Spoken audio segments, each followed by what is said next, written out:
అనుష గారు ఎక్కడి నుంచో వచ్చారు, ఈ ఊరు కాదు. వాళ్ళు ఈ ఊరిని ఈ స్కూల్ని తీసుకొని వెళ్ళిపోరు. మరి వాళ్ళకంత బాధ్యత ఉన్నప్పుడు గ్రామ పెద్దలంగా, గ్రామంలో పెరిగినటువంటి పిల్లలంగా, ఉద్యోగస్తులంగా, మరి నాయకులుగా మనకెంత బాధ్యత ఉండాలి? మన స్కూల్ని కాపాడుకోవాలి. అనుష గారు డిప్యూటేషన్ మీద గింజుపల్లి వెళ్ళినట్టున్నారు. ఎందుకు వెళ్ళిపోయారు? గింజుపల్లి పోస్ట్ ఇక్కడ వచ్చింది, గింజుపల్లి వెళ్ళారు. ఎందుకు వెళ్ళారు? మీరందరూ పిల్లల్ని తీసుకెళ్లి ప్రైవేట్ స్కూల్లో జాయిన్ చేయడం వల్ల, ఇక్కడ పిల్లలు తగ్గిపోవడం వల్ల మేడం గారు డిప్యూటేషన్ మీద వేరే స్కూల్కి వెళ్ళిపోవాల్సి వచ్చింది.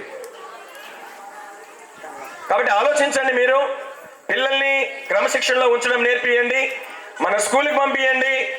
చదువు చెప్పబోతే మనం అందరం కలిసి అడుగుదాము, మన పాఠశాలను ఇంకా అభివృద్ధి చేసుకుందాం. ఈ పాఠశాలను అభివృద్ధి చేయడంలో శివకుమారి గారు, సాంబశివరావు మాస్టర్ వాళ్ళ బృందం ఏదైతే ఉందో, వాళ్ళు రాత్రిపూట 9-10 కూడా ఇళ్ళకి వెళ్ళి మరి స్కూల్ని అభివృద్ధి చేస్తున్నాం, మీకు తోచినంత ఇవ్వండి అని చెప్పి.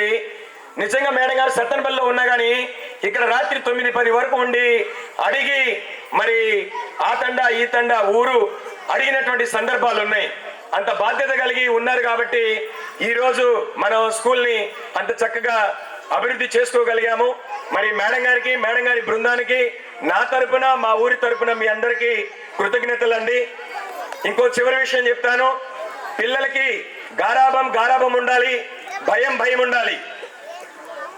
మా ఇంటి వెనక గిలకల బావు ఉండేది, మీ అందరికి తెలిసే ఉంటుంది.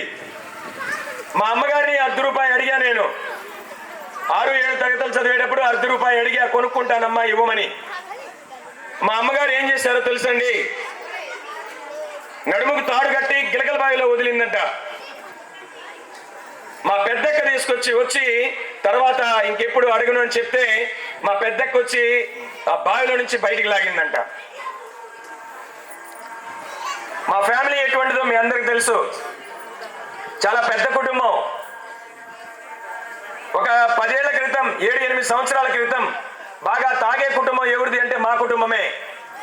గొడవలాడుకునే కుటుంబం ఎవరిది అని అంటే మా కుటుంబమే. మీ అందరికి తెలుసు. అందులో దాపరికాలు ఏం లేవు. 2 వేప చెట్లు ఉండేవి. మా రెండో అన్నయ్య